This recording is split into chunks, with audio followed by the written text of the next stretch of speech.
Olá pessoal, sejam bem-vindos ao canal Entrelinhas. É momento de nós explorarmos as entrelinhas da lição da Escola Sabatina. Pessoal, já estamos aqui praticamente num terço aqui do trimestre, quarto vídeo, quarto tema, onde estamos estudando sobre as lições de fé no livro de Josué. Hoje nós vamos estudar sobre o conflito por trás de todos os conflitos. E é um tema que você precisa prestar bastante atenção, porque senão você pode usá-lo de uma forma totalmente distorcida daquele pelo qual o nosso Eterno nos revela esse tema. Então fiquem ligados, hoje nós temos aqui o quarteto completo, o Ricardo, fala um alô Ricardo, o Alexandre, o Marcos André também. Eu estou em viagem, por isso que o cenário meu mudou, né?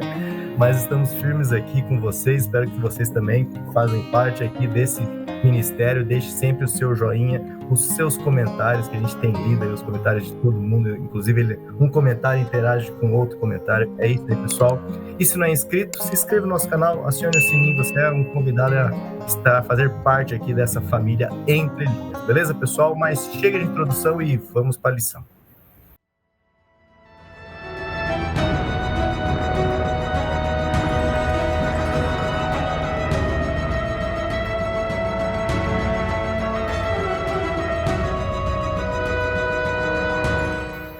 Bom, pessoal, antes de eu passar a palavra, então, aqui para o Ricardo, que vai trazer aqui a lição de sábado, eu queria agradecer aqui nominalmente aqueles que dedicaram um pouquinho da sua vida eterna aqui a deixar um recadinho para nós, ó, Benedito Eugênio, Genésio Mioto, Ozenilda Santos, deixando aqui, Ozenilda, acho que é a primeira vez que comentem Ozenilda, pelo menos que eu leio aqui ao vivo, Leda Maria Rigoni, sempre está conosco aqui, Pedro Virgínio, sempre comentando, né, Pedro? Vanderlei Jacob, Sandra Machado comentando conosco, Leda Maria Rigoni, Renata Cristiane também comentando conosco, Natalice Santos Araújo, sempre voltando aqui, né, Natalice? Seja sempre bem-vinda. Edilza Nascimento, a Célia Antônio Coelho comentando conosco, Maria Campos também, acho que é a primeira vez que eu leio seu comentário aqui, hein, Maria?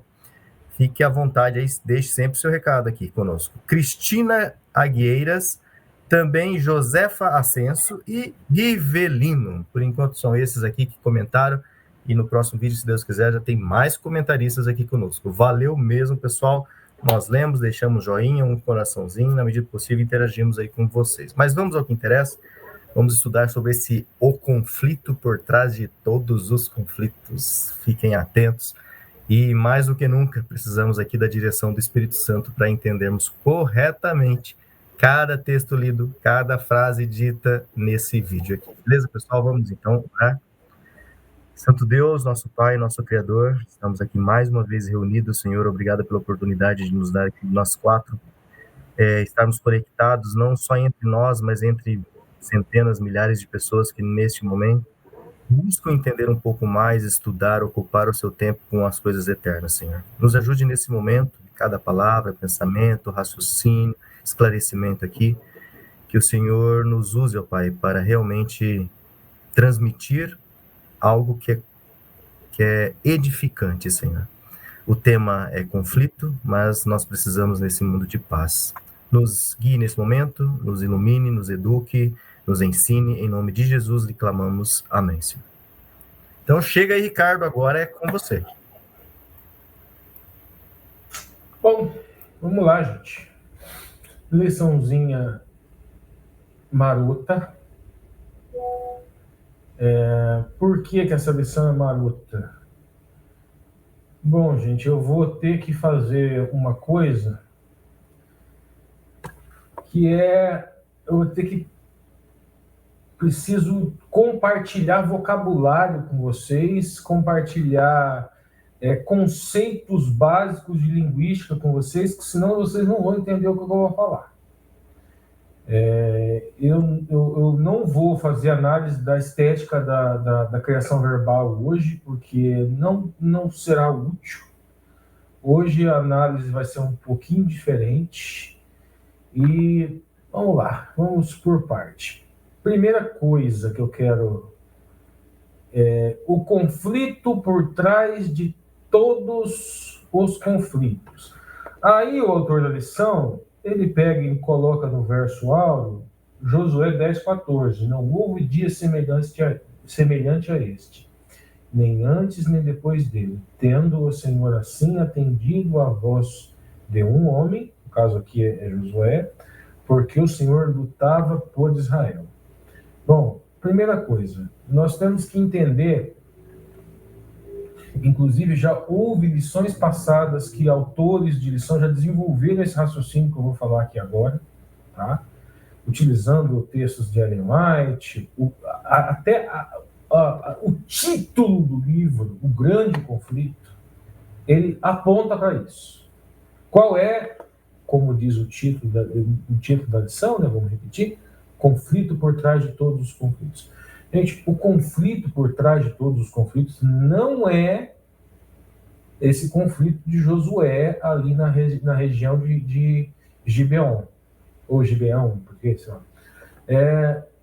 O conflito por trás de todos os conflitos, nós estudamos inclusive ele muito nas semanas, na lição anterior, na lição do Êxodo, nós estudamos muito naquela lição temática do Gênesis. É só pegar o grande conflito. Quem é adventista, pega o grande conflito de Ellen White, você vai entender.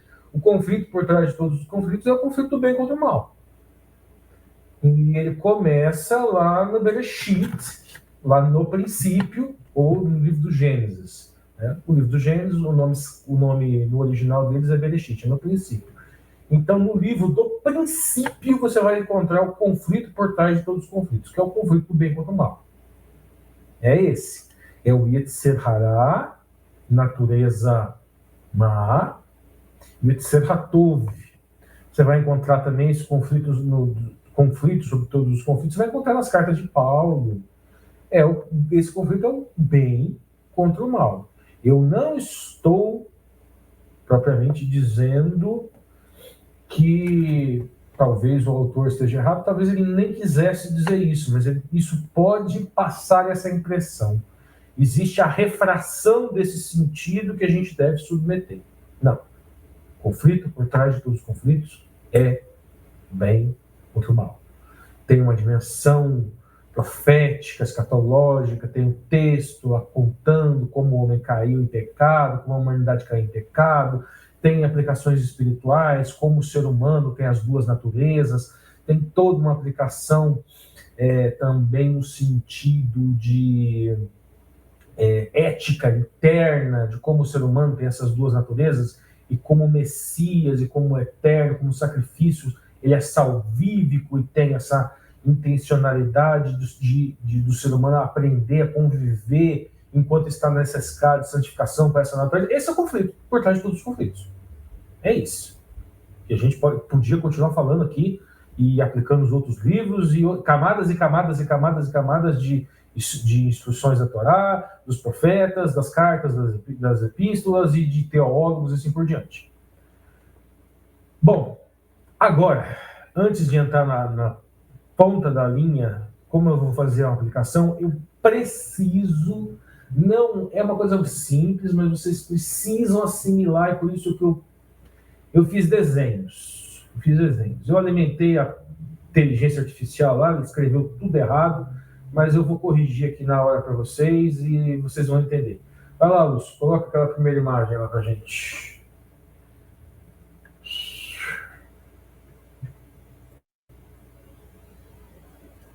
Essa mesma. O que a gente tem que entender, gente? Toda palavra, todo enunciado, todo discurso, toda proposição, toda frase possui um sentido. Ocorre que este sentido para toda palavra, para toda frase, para todo enunciado, ele possui em si, dentro de si, uma contradição. Ele possui uma dimensão estática, mais ou menos parada, estanque. Ela tem um fluxo de mudança muito mais lento, que é chamado de significado. Exemplo, é o significado dicionarizado.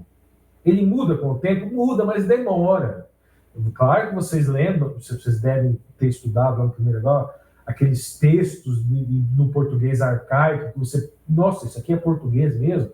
Mudou, o significado dicionalizado mudou com o tempo, mas demora. Agora, existe uma dimensão no sentido que é uma dimensão dinâmica, ela não é tão estática, ela é a dimensão da significação. Ela não é que ela mude com o tempo, ela muda de um contexto para o outro, de uma esfera discursiva, de uma esfera de atividade que a pessoa utilize para outra.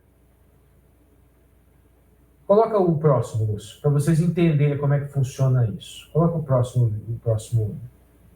próxima imagem. Esfera campo de discurso. Em cada esfera campo do discurso, as esferas do discurso, os campos da atividade humana, nós podemos dizer que eles são zonas de refração de sentido. O que é isso, refração? Imagine que o sentido seja uma luz e a esfera seja um prisma. Aí a luz passa pelo prisma e o que acontece com a luz? Ela se separa em várias cores diferentes, são significações diferentes. Então, uma determinada palavra em uma esfera, um determinado discurso em uma esfera, ele tem uma significação diferente que altera o sentido. O sentido é a soma, significado e significação. Quando você tira aquele discurso de um contexto e passa para o outro, de uma esfera e passa para outra, de um campo da atividade humana e passa para outra, ele tem uma alteração do sentido, porque a significação mudou, o contexto mudou. Isso cria uma... Quem analisa a linguagem como é da minha base teórica metodológica, nós olhamos para a realidade linguística com camadas de sentido. Em cada uma dessas esferas terá um sentido diferente. Vamos dar uma olhada aqui no balãozinho, cada uma delas? Primeiro, no meio ali está lá, esfera-campo. Lembra que eu falei que os campos discursivos, que os ramos, que as esferas de atividade da vida humana, do discurso humano, são zonas de refração. Eles alteram o sentido da palavra, do discurso, das frases, das proposições, dos enunciados. Imagine, por exemplo, um determinado sentido de um discurso, no campo filosófico, ele vai ficar limitado àquilo que a filosofia se propõe a responder. Se nós partimos para o ramo da linguística, nós já estamos falando aí propriamente de ciência e o estudo da língua. Então vai se limitar a essa esfera. É como se cada uma dessas esferas fosse uma lente. E cada vez que nós colocamos uma lente diferente, nós criamos pontos que nós enxergamos melhor e pontos que nós enxergamos pior. É por isso que as proposições, os discursos, o sentido, eles mudam. E quando nós chegamos ali na esfera campo social, ainda essa esfera campo social que eu coloquei maior, que são várias lentes, porque podemos dizer ali que uma determinada palavra, um determinado discurso de um pastor nessa esfera campo, ele vai ser limitado se ele quiser, né? Porque ele é um indivíduo, né? Mas na esfera campo teológica, por exemplo, vai se limitar àquilo que a teologia está disposta a responder. Agora, mais ainda, nessa esfera campo social, quando nós chegamos em indivíduos, porque o indivíduo é um ser complexo, e é difícil a gente selecionar e abstrair. Porque a gente não é uma coisa só. Nós não somos uma coisa só. Por isso que quando eu cheguei no pastor, ele deu uma travada, porque eu comecei a falar de indivíduos, e não de esferas, e não de esferas de campo discursiva, né, de ramos da atividade humana. O cara pode ser um pastor e ele não se limitar ao discurso teológico. Se o cara for um cientista e ele não se limitar ao discurso científico, a academia corta ele, tesoura ele. Agora, um pastor num púlpito, numa igreja, isso não acontece. Isso ou acontece muito menos, porque essa esfera não tem uma lógica assim de contenção como a esfera científica tem. Começaram a entender esses conceitos, porque eu vou precisar que vocês entendam quando eu for começar a aplicar ele na lição. É muito importante. Eu cheguei ali agora naquela esfera que é mais complexa, dos indivíduos, certo? Os indivíduos também, eles funcionam como zona de refração de sentido. Cada um vai olhar uma coisa de uma maneira e vai refratar de uma maneira diferente, e vai refratar o sentido da palavra, da frase, do enunciado, do discurso de uma maneira diferente. E o que faz o indivíduo escolher esse discurso, introjetar um discurso mais rápido, aceitar como verdadeiro um discurso mais rápido do que o outro, do que um outro discurso dentro de um grupo social, ou o que vai fazer o indivíduo, o que vai fazer você optar por um discurso e falar, e desenvolver também um discurso. Vai para o próximo que agora vocês vão entender. O que faz isso?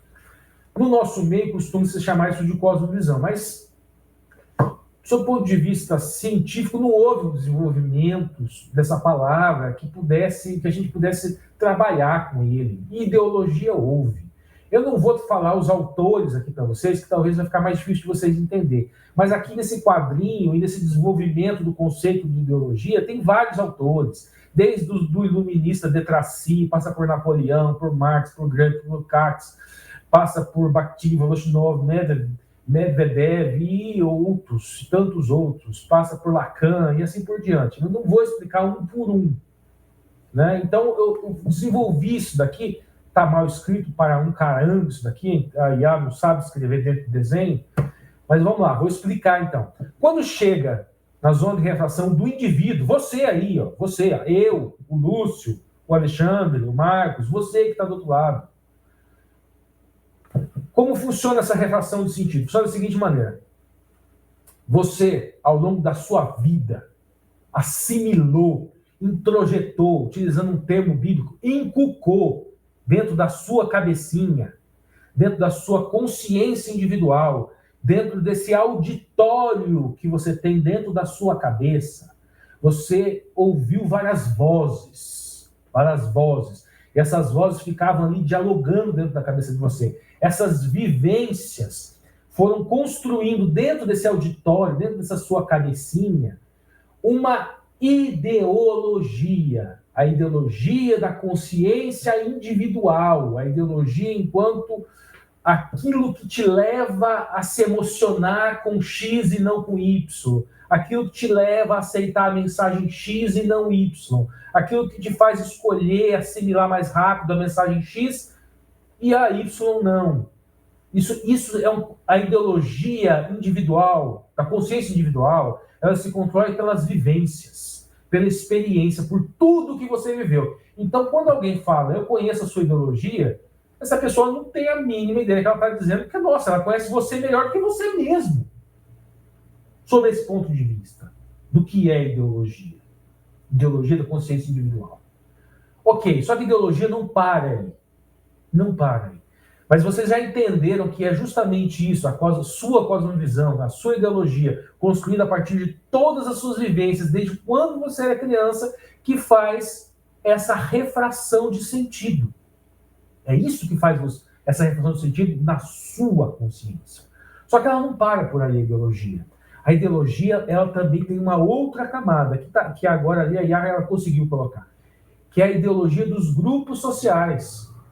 As pessoas, dentro de toda essa complexidade que eu falei, elas conversam, elas dialogam, e elas compartilham uma base social, uma base material, uma base econômica, e essa ideologia se solidifica num grupo social. Essa é a primeira camada de solidificação dessa ideologia, nos grupos sociais, no clube, na igreja que você mora aí. Não é na igreja, gente, isso não, é aquela igreja que você vai todo sábado. é o clube que você vai, é na sua família, é ali, nos grupos sociais. Ela ganha uma camada de solidificação. Depois, não é só aí que fica, não, ela simplifica, ela vai mais.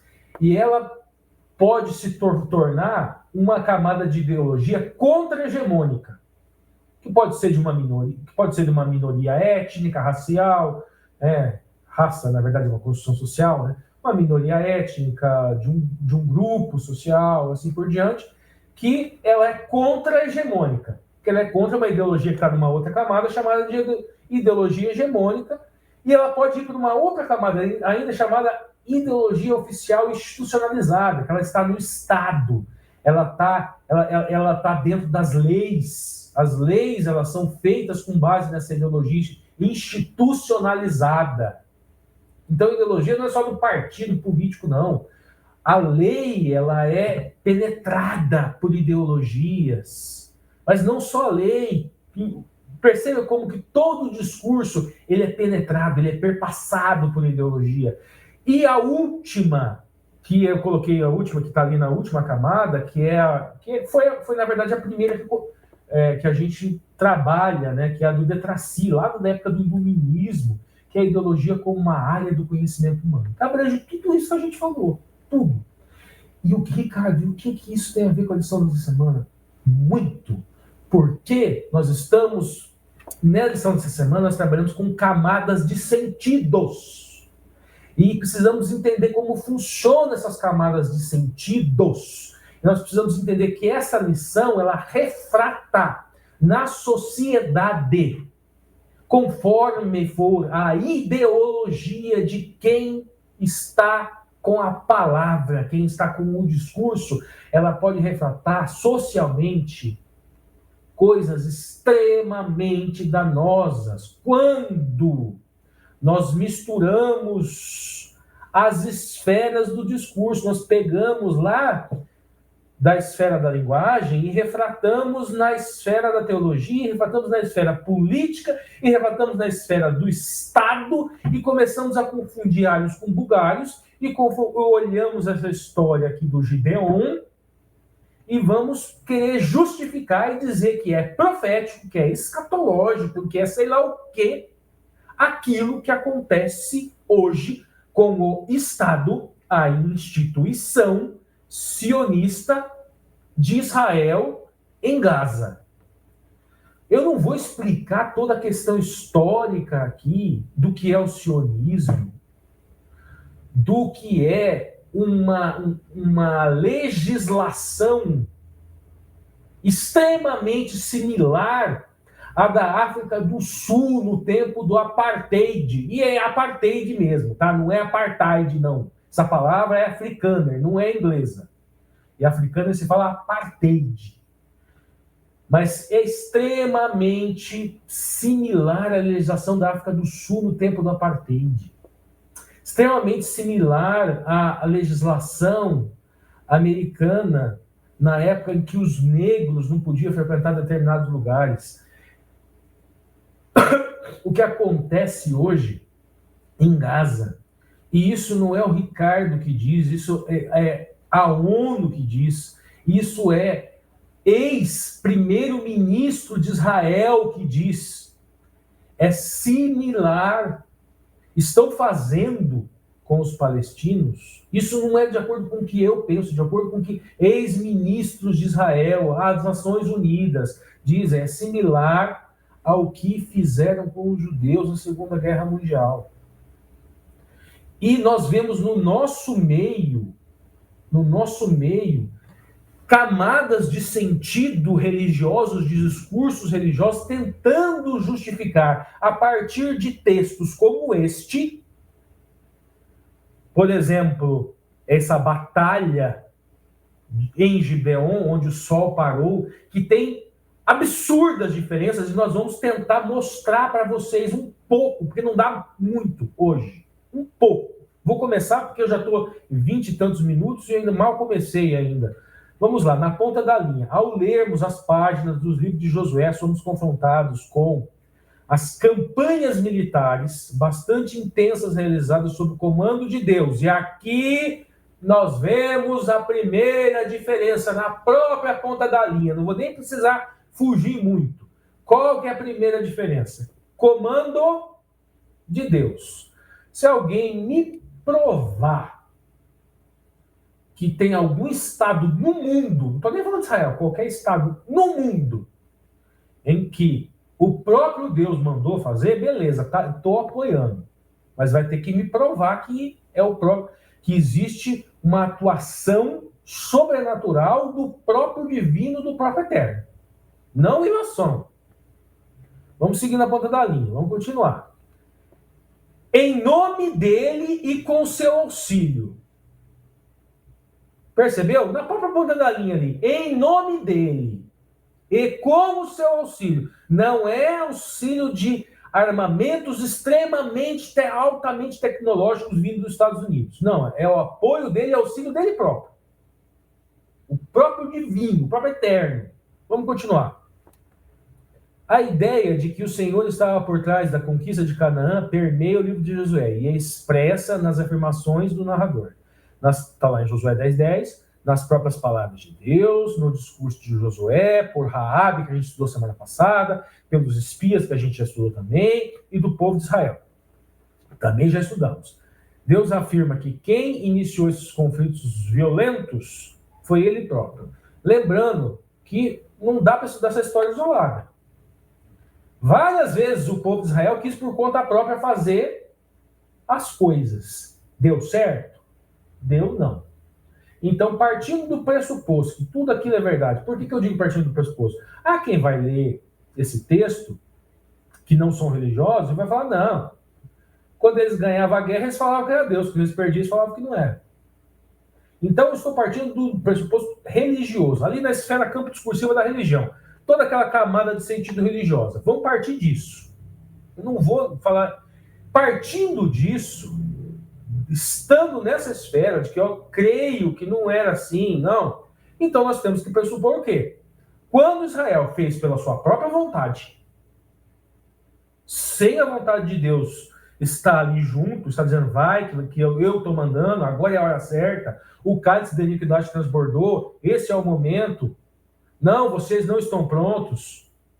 Todas as vezes que eles fizeram isso, não deu certo. Não deu certo. E quando é o próprio divino fazendo, é diferente. Então tem esse elemento. Mais um elemento que a gente trabalha.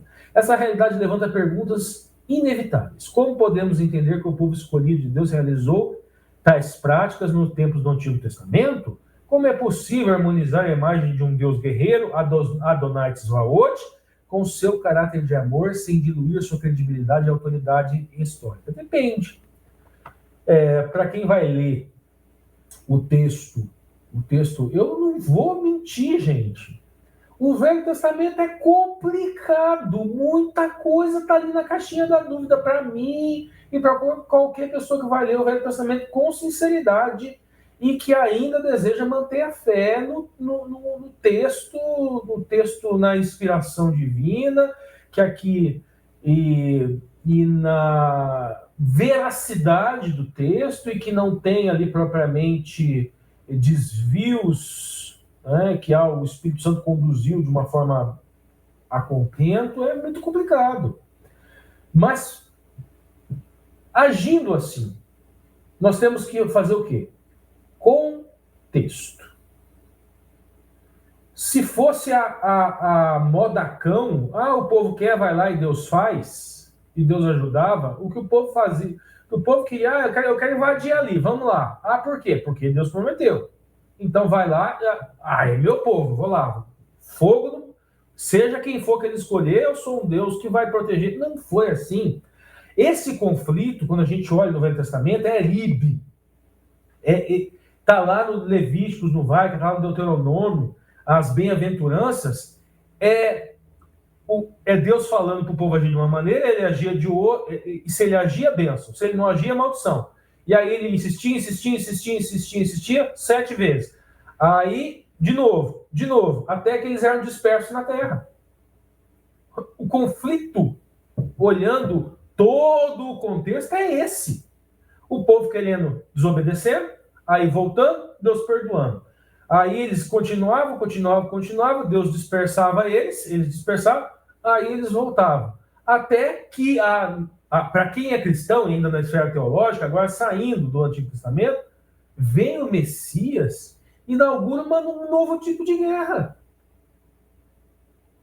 que é espiritual, que é pela santificação, é o Yom Kippur cósmico, é o sacrifício que é feito apenas uma vez, não precisa mais derramar sangue de cordeiros, e a Páscoa, o derramamento do Espírito Santo é um só, o Pentecostes é um só, o Yom Kippur é em 1844, Sukkot vai vir ainda, ele foi preparar as cabanas, Sukkot, cabana, a festa de cabanas ainda não se cumpriu profeticamente.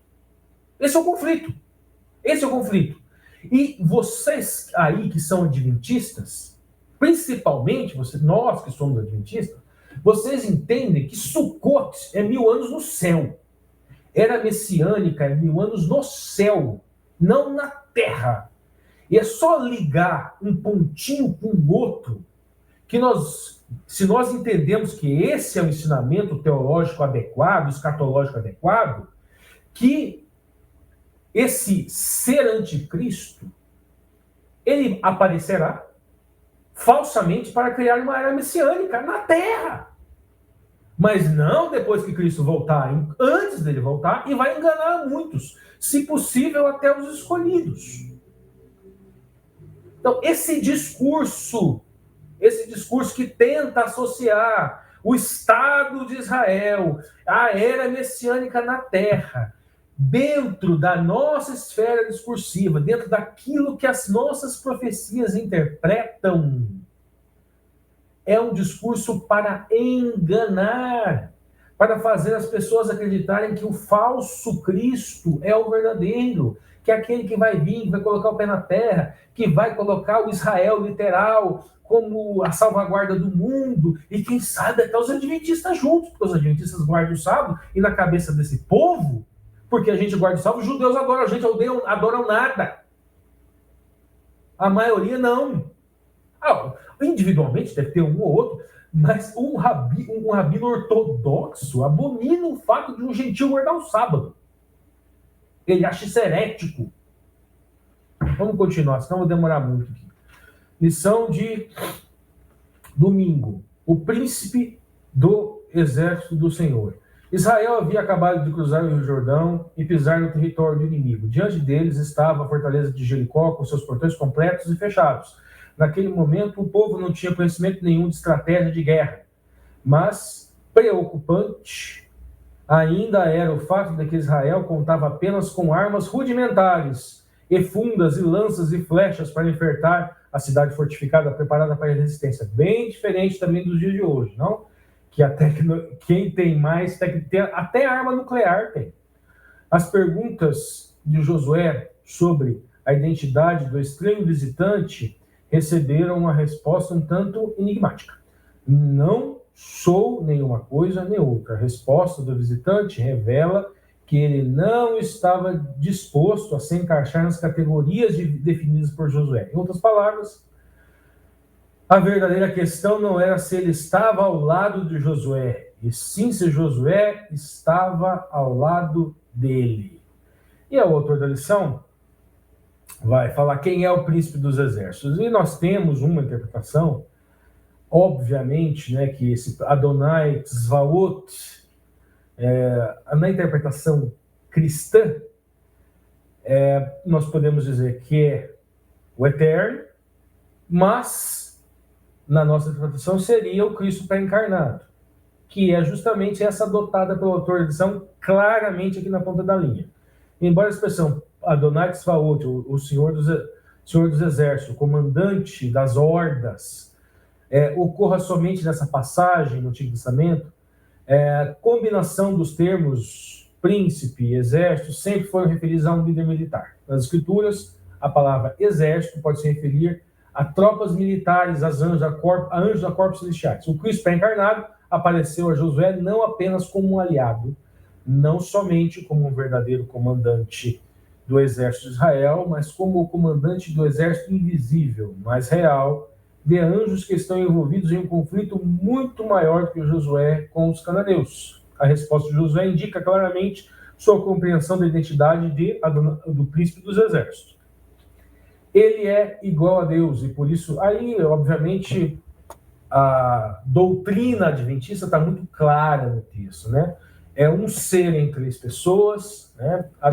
Aqui entende-se que Deus, o Filho, pré-encarnado, apareceu a Josué dentro dessa interpretação adventista, dentro dessa camada de sentidos teológica, e tem essa refração no movimento adventista que traz essa interpretação. Ele é igual a Deus e por isso Josué se mostra diante dele como um sinal profundo, respeito e adoração. Josué estava pronto para receber a estratégia da batalha para uma campanha militar que era parte integrante de um conflito muito maior no qual o próprio Senhor do Exército estava envolvido.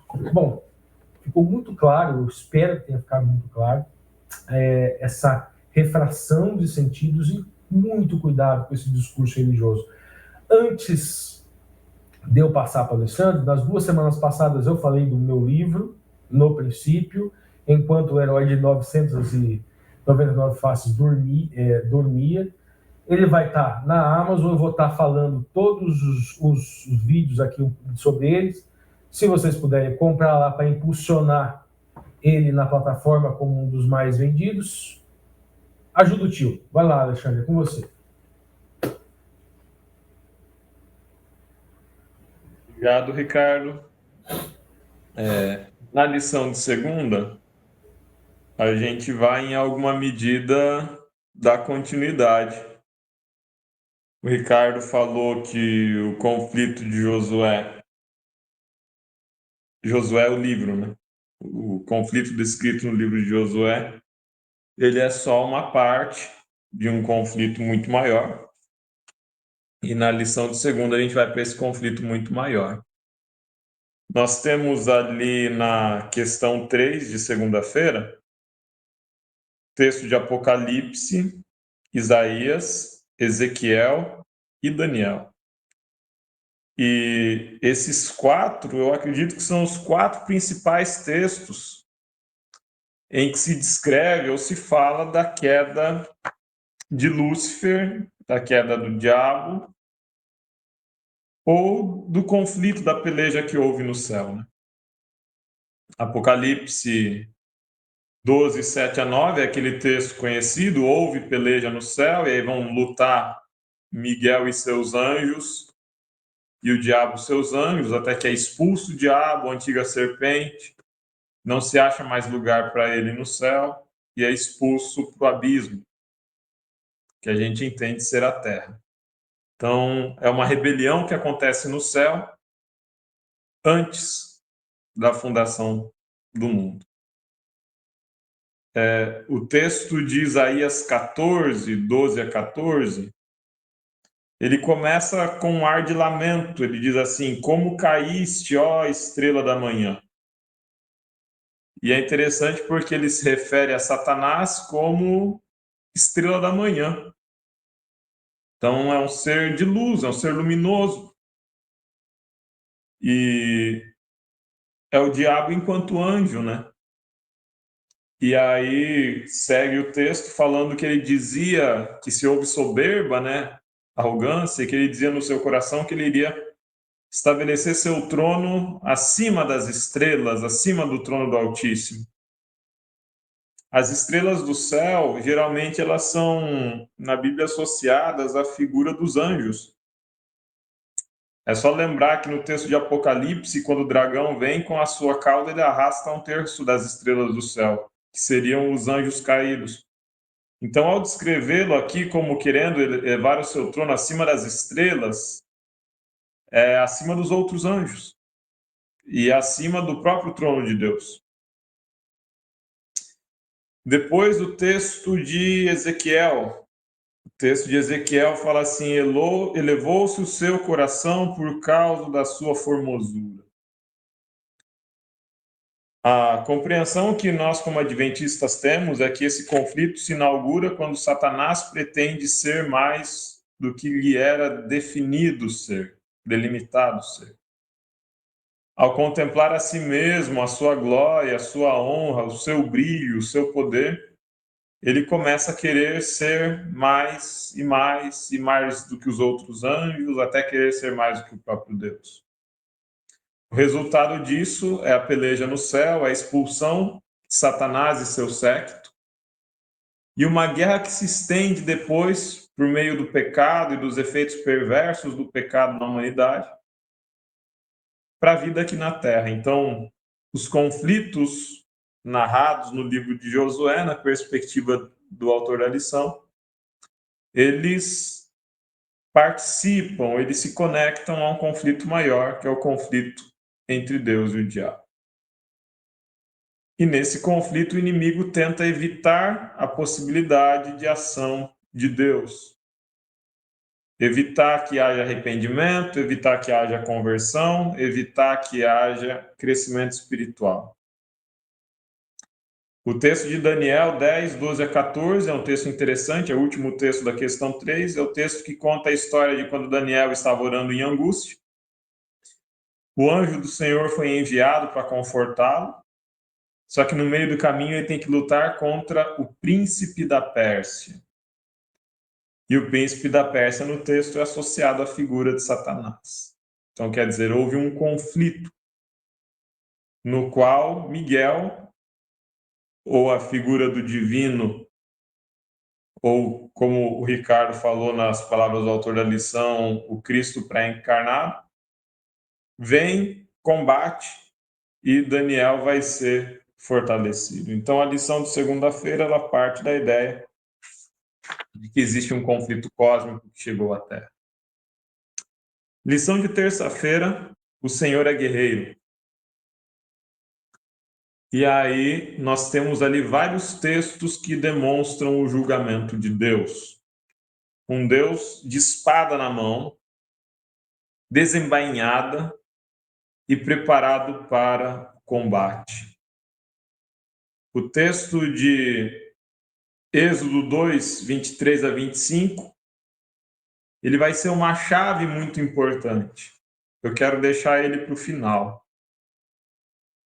O texto de Êxodo 12, 12 fala da morte do primogênito, e aí Deus fala: executarei juízo sobre os deuses do Egito.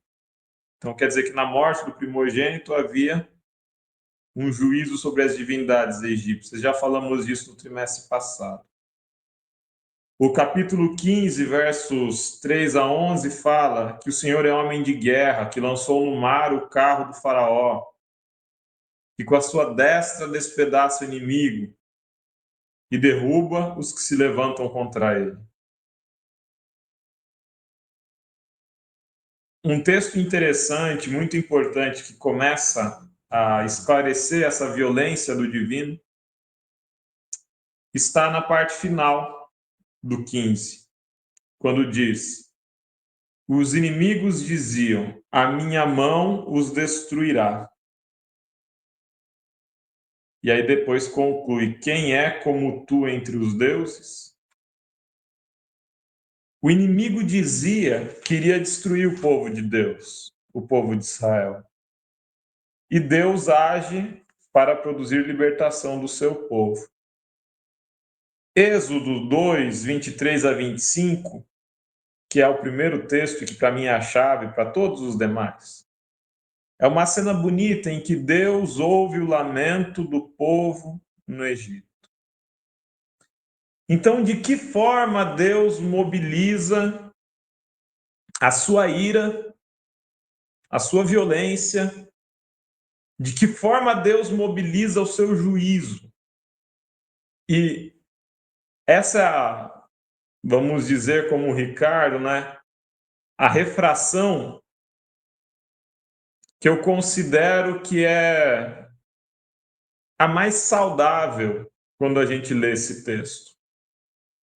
Porque eu posso ler ele e pensar num Deus que está aí de espada na mão, desembainhado, pronto para lutar, para defender os meus interesses, contra os meus inimigos.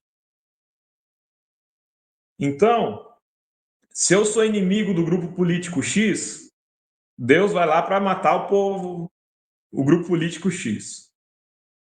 Se eu sou inimigo da orientação sexual, de gênero, Y, Deus está lá de espada na mão para matar os meus inimigos.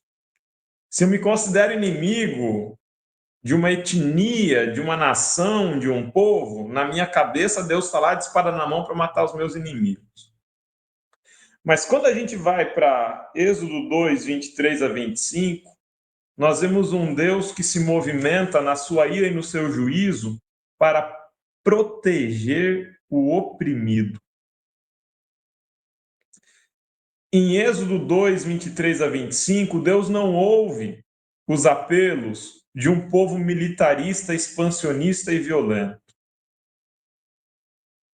Em Êxodo 2, 23 a 25, Deus ouve o lamento de um povo escravizado, humilhado, oprimido.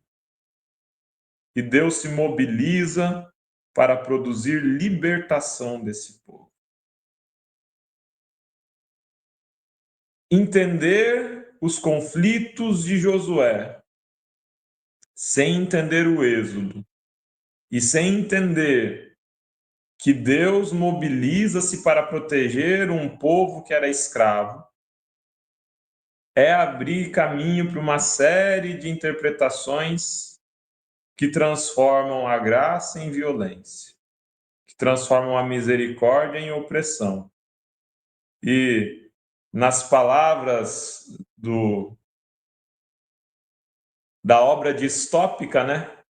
Guerra é paz. E paz é guerra. Que a gente fique vacinado contra esse perigo, lembrando que Deus é um Deus de libertação e misericórdia. Está contigo, Marcos. Obrigado, Alexandre. É interessante, né, a gente compreender um pouco a respeito do contexto em que... porque nós acabamos falando um pouco excessivamente de outros textos, né, do livro de Êxodo e tudo mais. É importante a gente compreender um pouco, acho que faltou isso nessa lição, a gente compreender um pouco do contexto em que essas cenas elas estavam acontecendo, né? A travessia do Jordão, ela trouxe ali uma certa estabilidade e confiança para os israelitas que atravessaram o Jordão, né, vendo aqueles milagres todos que Deus havia realizado ali, a abertura do rio e tudo mais, e os efeitos disso continuaram não só entre o povo de Israel, mas também com os reis além do Jordão ali. Né? O Josué 5, verso 1 diz que os reis desanimaram-se e perderam a coragem de enfrentar os israelitas. Então, a fama do Deus de Israel já tinha ido à frente, né? E o nome do Senhor ele estava se tornando conhecido entre as nações. E é interessante a gente notar que somente o conhecimento do Senhor não significa muito, porque os reis eles não tomaram atitudes salvíficas, né?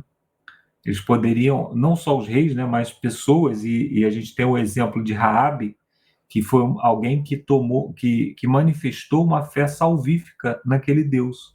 Reconhecer quem é Deus, reconhecer o poder de Deus, isso não significa em si obter salvação. Dizer, eu creio em Deus. Eles criam também. Eles viram exatamente a diferença que havia entre o Deus de Israel e os deuses que eles mesmos esculpiam lá nas suas cidades, ou os deuses que eles adoravam em cima dos muros, né? Então, depois da travessia, eles fizeram a circuncisão, né? Ali foi como se fosse uma conversão, ou uma reconsagração a Deus, né? Eles, durante o tempo no deserto, eles não tiveram essa... Eu estou sentindo falta nesse livro, nesse estudo de Josué, aquilo que nós fazíamos no livro de Êxodo, né? Que era aquela leitura sistemática, aquela leitura contínua. O autor ele ia nos oferecendo texto por texto. Você vê que nós estamos estudando o capítulo 5 de Josué e praticamente não lemos esse capítulo, por isso que eu estou tomando esse tempinho aqui para a gente fazer essa retomada, né? Então, depois desses eventos lá da circuncisão, da travessia e tudo mais, Josué ele foi sozinho para uma região ali, né, talvez em oração e tudo mais, né, e ele encontra-se com um guerreiro com uma espada desembainhada, mostrando que ele estava pronto para usar a espada, né, isso é significativo, a espada fora da bainha é muito simbólico, né?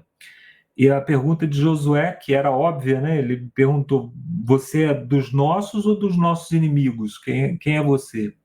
E esse militar, né? Ele se apresenta ali como um guerreiro militar, e ele fala: nenhuma coisa nem outra, eu sou comandante do exército do Senhor. Então, o comandante do exército do Senhor, que se apresentou ali como Deus, né? Porque ele pede para Josué fazer aquele mesmo rito, então não é somente o texto deixa isso muito claro, não é somente a fé adventista que crê dessa forma, mas o texto, ele, na minha opinião, ele deixa muito claro, até porque no capítulo 6, Josué usa o tetragrama para se referir a ele.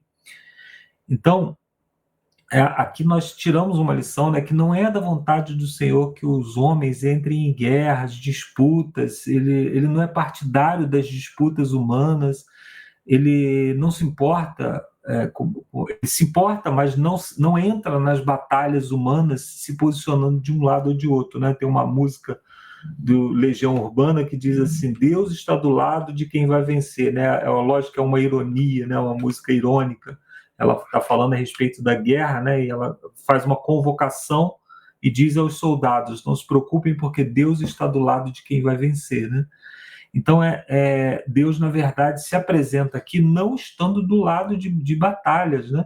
Então, sabendo disso, aí a gente precisa tirar lições que aplicam para a nossa vida, né? Saber não significa nada, senão nós sabemos como os cananeus. O que nós precisamos tirar aqui, na minha opinião, de lição? Que não importa se nós estamos falando de uma batalha entre nações, uma briga familiar ou uma briga na igreja, Deus ama igualmente todos os lados. Ele deseja paz, ele deseja união. O fato de que Deus ordena a guerra e permite a guerra em alguns momentos é a sua indignação contra o pecado e não contra as pessoas que estão de um lado ou de outro de um muro, que estão de um lado ou de outro de uma fronteira, que são de uma raça ou de outra.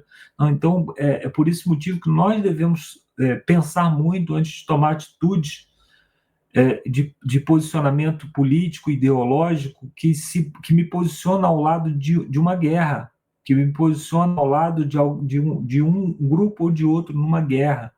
Nós, pelo contrário, né, nós somos chamados por Deus para apaziguar conflitos, para como o Alexandre disse, Deus se posiciona ao lado dos oprimidos, ao lado do que tem fome, ao lado do que padece, né? Então, se Deus não se agrada de brigas, de divisões, como nós podemos promover a paz no ambiente onde nós estamos? Nós não estamos falando só de guerra, nós estamos falando de um conflito familiar, talvez aí a esposa e o marido, ou os filhos.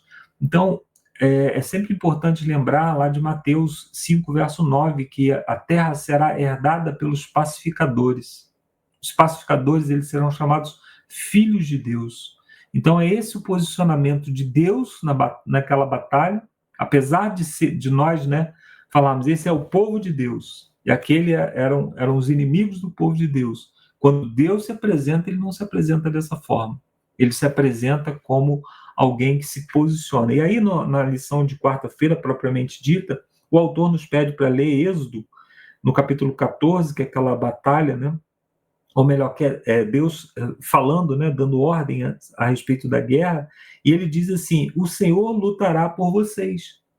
Ele não diz que é para eles entrarem em conflito, para eles puxarem espada. Você percebe que Deus, quando atravessou, né, voltando ao contexto aqui que eu falei anteriormente, Deus mandou circuncidar, Deus mandou celebrar a Páscoa, mas em nenhum momento mandou construir armas de guerra ou fazer preparativos para a guerra. Deus, em nenhum momento, ele dá essa ordem a Josué e ao povo. É interessante a gente notar isso. Os recursos que poderiam ser utilizados na guerra, que são os metais, eles haviam sido empenhados no templo, na construção do templo. Madeira forte, né? Madeira dura, e os metais eles foram empenhados na construção do templo. Então o povo saía do deserto com as mãos abanando, como nós costumamos dizer hoje. E aí é esse povo que Deus chama para conquistar a terra. Então a prova era que Deus não estava chamando eles para conquistar a terra por força militar, mas pelo poder de Deus, né? Então aí ele fala da intervenção no Egito, né? Na saída do Egito, o autor fala aqui como Deus fez os egípcios, derrotou os egípcios, né? Pelo seu próprio poder. E aí ele diz que esse deveria ter se tornado o padrão. O Êxodo era um modelo ou um paradigma para a intervenção de Deus em favor de Israel. Então Deus ele deveria, ou melhor, o povo deveria confiar que Deus conquistaria a terra assim como os fez sair do Egito, né? E aí o autor cita aqui no finalzinho, naquela perguntinha do final, um texto do Espírito de Profecia que diz assim: se os filhos de Israel não tivessem murmurado contra o Senhor, ele não teria permitido que seus inimigos fizessem guerra contra eles. Então a guerra ela acabou sendo um instrumento de Deus para que o povo mantivesse a confiança. Vinha uma nação muito forte e Deus demonstrava, né? Lá em Josué, capítulo 24, verso 12, diz que Deus enviava vespões, né? Que é até uma cena, de certa forma, cômica, né? Que era como se Deus enviasse um enxame de marimbondos que faziam o exército inimigo correr, né? Então isso são elementos que nós vemos ali, a ação de Deus, para que não houvesse o confronto diretamente, né? E isso que nós vemos também no capítulo 6. No capítulo 6, Deus faz cumprir aquilo que ele havia determinado, né? As regras de guerra que ele havia determinado lá em Deuteronômio 20, verso 10, que ele diz: quando vocês avançarem em uma cidade, envie primeiro uma proposta de paz. Então Jericó ela era uma cidade totalmente fechada por muro, que era o método de defesa mais eficiente, e o cerco era o método mais eficiente de ataque. Eles cercavam uma cidade e aquela cidade morria de fome. Ela precisava se render para não morrer de fome. Mas o cerco de Israel foi diferente. O cerco de Israel era uma estratégia. Eles circulavam a cidade e voltavam para o acampamento. Eles circulavam no outro dia novamente e voltavam para o acampamento. Então, o modo como Deus ordenou que Josué fizesse essa marcha diária ao redor da cidade por 6 dias, deu oportunidade para que os moradores dali, conhecendo o poder do Senhor para ajudar os israelitas... Pode falar, Alexandre. Eu não queria te interromper, porque eu acho que eu vou falar exatamente aquilo que você estava chegando, Lu. Marcos, desculpa. Mas eu vou te roubar agora, que já caí aqui. Fica à vontade. Dava tempo para o povo sair da cidade, né? Dava tempo para o povo sair da cidade. E a outra coisa que eu ia falar é que quem mais sofria no cerco era o pobre. Sim. Porque o rico tinha comida estocada. O pobre passava fome.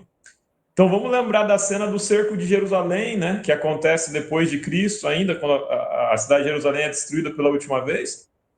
O cerco de Jerusalém, que é um negócio terrível, matou o povo de fome. O Flávio José vai dizer de chegar num ponto dos pais trocar os cadáveres dos filhos para comer, de chegar nesse ponto de fome. E assim, quem mais sofreu é o pobre. Então, ao se retirar no cerco, dava tempo para o povo sair. Isso, exatamente. Era essa a linha mesmo. Obrigado, Alexandre, pela sua contribuição.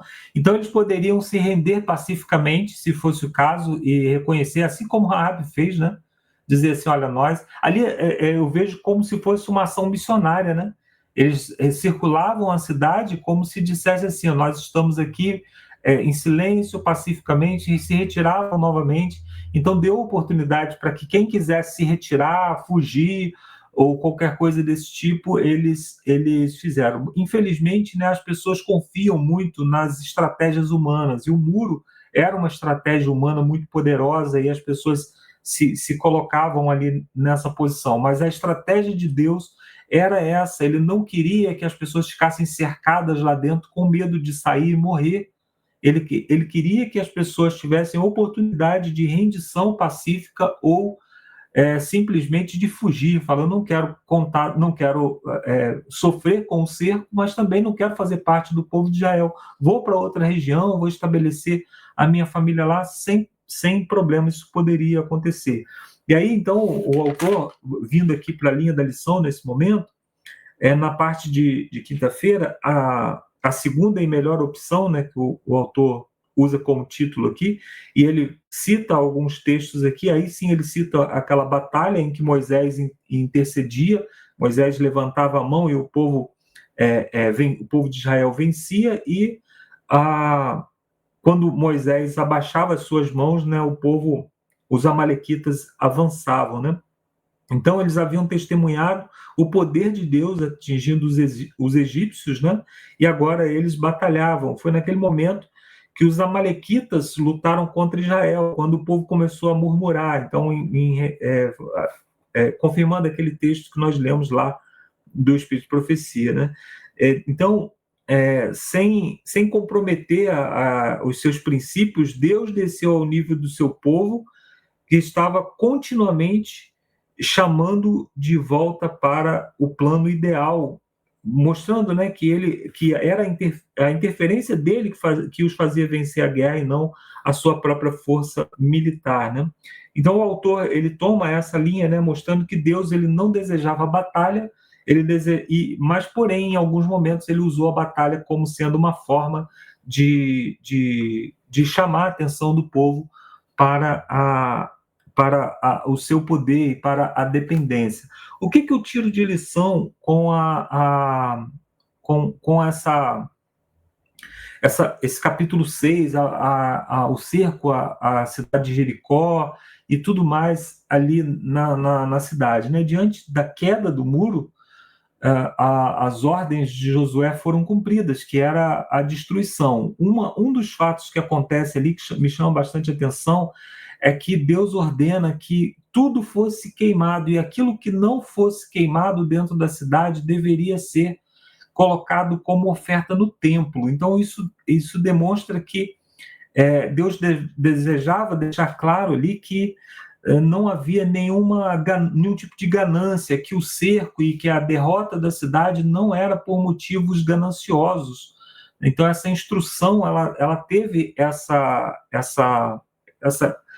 finalidade, né? E com esse capítulo eu acho que nós aprendemos que o Senhor é que deve ser a nossa única confiança e deve ser o nosso único meio de proteção. Então, quando aquelas pessoas confiaram no muro, e nós podemos substituir esse muro por dezenas de outras coisas, né, que nós podemos colocar aí, a nossa posição social, a nossa condição financeira, o que eu tenho lá no banco como sendo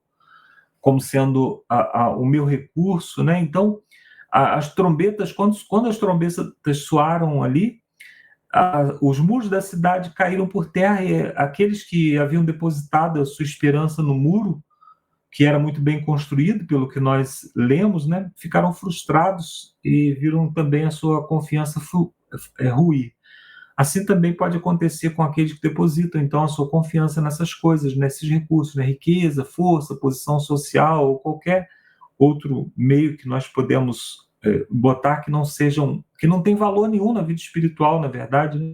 Então, nesse mundo, as melhores estratégias que nós temos, né? O que adianta? Imagina, você tem uma conta milionária, mas aí você vai ao médico e o médico fala assim, não tem mais nada que eu possa fazer.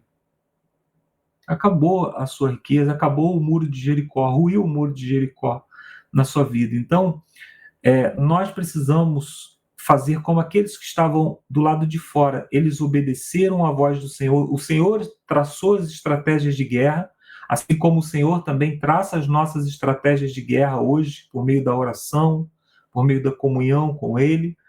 E nós não devemos confiar naquilo que nós sabemos, ou na placa da nossa igreja. Mas eu sou um adventista do sétimo dia, guardo o sábado, devolvo o dízimo. Isso é muro de Jericó.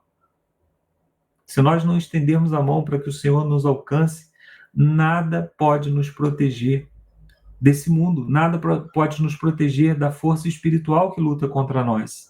A batalha ela é sempre espiritual. É isso que nós devemos tirar como lição desse livro de Josué. Então, possamos fundamentar a nossa confiança apenas nas estratégias que o Senhor deixou muito bem direcionadas na sua palavra. Obrigado aí aos irmãos que acompanham o canal, e agora é com você, Lúcio. Isso aí, Marcos, valeu Alexandre, valeu também Ricardo pelas palavras. As palavras aí dos três vão nos ajudar a responder aqui as perguntas para a consideração de sexta, né? A primeira pergunta diz assim, ó, como que o contexto do conflito cósmico nos ajuda a entender melhor o fato de que o Senhor ordenou que Israel fosse à guerra? Então ficou claro aqui que Deus é que estava o quê? Zelando pelo futuro da humanidade. Deus não queria, né, o Marcos acabou de colocar nas suas palavras, né, Deus não queria glória, ouro, prata para o seu povo, mas simplesmente ele queria menos pecado, menos injustiça. E o povo de Israel naquele momento era o povo que deveria levar, né, a mensagem desse Deus a todas as nações. A segunda diz assim, ó, como o grande conflito se desenvolve no mundo, né? Hoje, eu coloco a minha resposta pessoal, né, da mesma maneira, né? As mesmas forças malignas ainda estão agindo aí, e pior, né? Agindo com com feições que possam atrair muita gente para o seu lado. E a segunda parte da pergunta diz assim, ó, qual é o nosso papel nesse conflito, né? E como nós podemos cumprir esse papel nesse conflito? Porque ainda estava nesse conflito. E aqui, como o Ricardo já colocou, né, na questão aí da defração do sentido, você tem que entender que nós não somos mais agora, após de Cristo Jesus, nós não somos mais um povo, né? Nós somos pessoas. A Igreja de Deus hoje é feita por pessoas que estão espalhadas no mundo inteiro. O grande conflito continua. E como que nós podemos, nesse grande conflito, né, já que não tem aquele povo, nicho, né, aquela etnia, para lutar, para levar a mensagem, né, e para levar o Messias que viria, nós podemos agora, espalhados, né, após aí o Evangelho, nós espalhados pelo mundo podemos pregar que Jesus está voltando. Esse, né, o grande conflito aí, olha como as coisas estão se armando, não sei quem é que está acompanhando a questão da Agenda 2025, né, do Projeto 2025, e vem coisas aí pela frente que, né, vai nos pôr à prova se realmente nós estamos aqui desempenhando nosso papel nesse grande conflito ou se nós estamos, às vezes, dormindo ou desligados dele.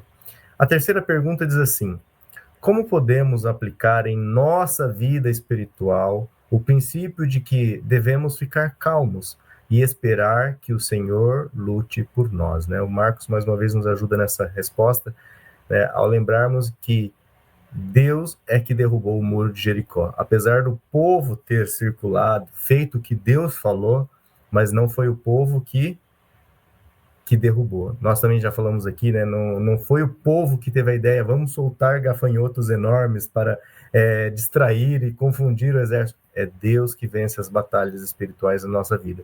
Nós precisamos ter essa noção para que nós não soframos tanto, sabe? Como eu vejo as pessoas sofrendo, tentando fazer aquilo que não nos cabe fazer, não é o nosso papel fazer. A gente precisa simplesmente confiar em Deus, e Deus sim vai vencer essas batalhas. O que a gente deve fazer é isso aqui, estar conversando sobre a palavra de Deus, buscando conhecimento, buscando que o Espírito Santo nos ilumine, para que no momento aí das batalhas desse mundo a gente possa estar com a mente assim, ouvindo aquela voz, sabe, que fala assim, vem por este caminho, tá? Não é por aquele. E muitas vezes, né, agora a quarta pergunta vai ajudar aqui a completar, e o Marcos também já nos ajuda na resposta, com a lição de quarta-feira. Muitas vezes, em nossas discussões, nossos desentendimentos, né, ocasionados aí na igreja, na comunidade, na sociedade, queremos saber quem está do nosso lado, né? E aí o Marcos já falou, né, à luz de Josué 5, 13 e 15, como devemos mudar nossa atitude, né? Como nós gostamos de saber quem está do nosso lado, quem está comigo, né? Quem vai comigo. E eu lembro de uma visão que eu tenho, eu não sigo muito futebol, mas eu acho muito interessante quando, nas entrevistas na saída do campo, né? Às vezes o repórter intercepta assim, o jogador, e aí o jogador fala assim, ai, graças a Deus, ganhamos o jogo, né? Então, como se o outro time talvez Deus não quisesse que ganhasse aquele jogo, sabe? Então eu coloco esse pensamento que sempre me incomodou, né? Você, num jogo, numa batalha aí, quem é que ganha? Tá? Tem aquele ditado, né? Se Macumba ganhasse o jogo, o Campeonato Baiano sempre acabava empatado. Exato, né? Então, assim. Então, se o time de futebol é todo mundo cristão, vai fazer o quê? Vamos fazer uma oração, tá batendo empatado também. Posso contar um caos rapidinho? Pode.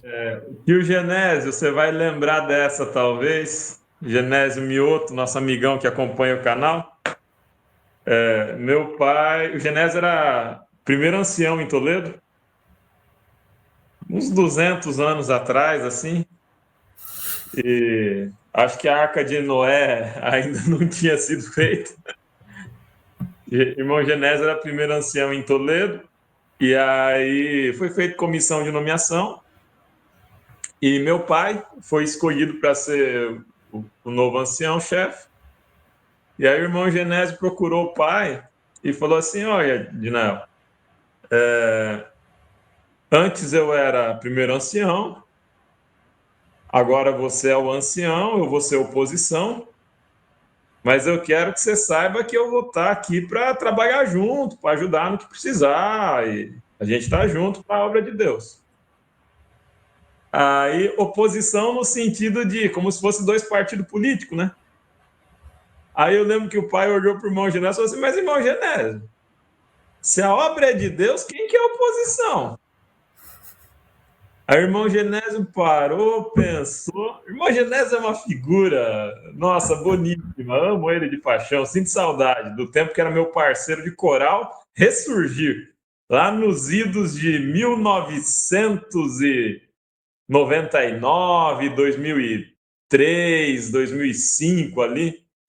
Aí o irmão Genésio olhou para o pai e falou assim: não, Dinael, eu não quero ser oposição, não. Eu sou situação. Nós estamos tudo junto. E ele e o pai trabalharam junto na direção de clube de desbravador. O irmão Genésio foi o primeiro diretor meu do clube de desbravadores, Estrela do Oeste. Lá em 99, 98, estava comigo no primeiro Campuri. E é para a gente entender que não tem oposição dentro da igreja que a gente possa ocupar. É todo mundo para fazer a obra de Cristo, e a oposição é o diabo, e quem é oposição está com o diabo. Então a gente não tem que ser oposição. Nesse conflito cósmico não tem espaço para a gente ser oposição. Nessa questão 4 ali, acho que isso ajuda a gente a entender de que lado a gente tem que estar nesse conflito. Exato. Valeu, pessoal. Os guerreiros que ficaram conosco até aqui, 1h e pouquinho, né? Até que foi curta a lição hoje. Mas, se Deus quiser, nos vemos já no 5º vídeo, onde vai continuar um pouco desse tema. Deus luta por vocês, ok? Mas antes de nos despedirmos aqui, peço então que o Marcos André nos despeça com uma oração. Vamos orar.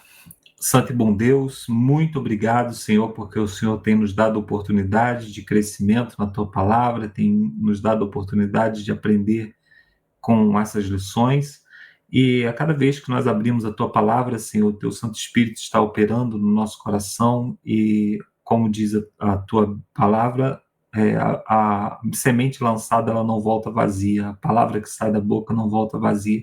Por isso nós agradecemos que o Senhor tem usado a Tua Palavra para nos purificar, nos lavar e nos instruir na justiça. Te pedimos, Senhor, que o Senhor abençoe com o Teu Santo Espírito cada pessoa que nos acompanha também, e que possamos, Senhor, a cada dia nos tornarmos mais semelhantes ao nosso Senhor e Salvador Jesus Cristo. Te pedimos também, Senhor, que esse canal continue sendo um instrumento nas Tuas mãos e não um instrumento nosso para fazer a nossa vontade. Te pedimos isso em nome e por amor de Jesus. Amém. Amém. Deixa eu colocar nós 4 aqui, então. É isso aí, pessoal. Até o próximo vídeo, se Deus quiser. Fique com Deus. Tchau, tchau.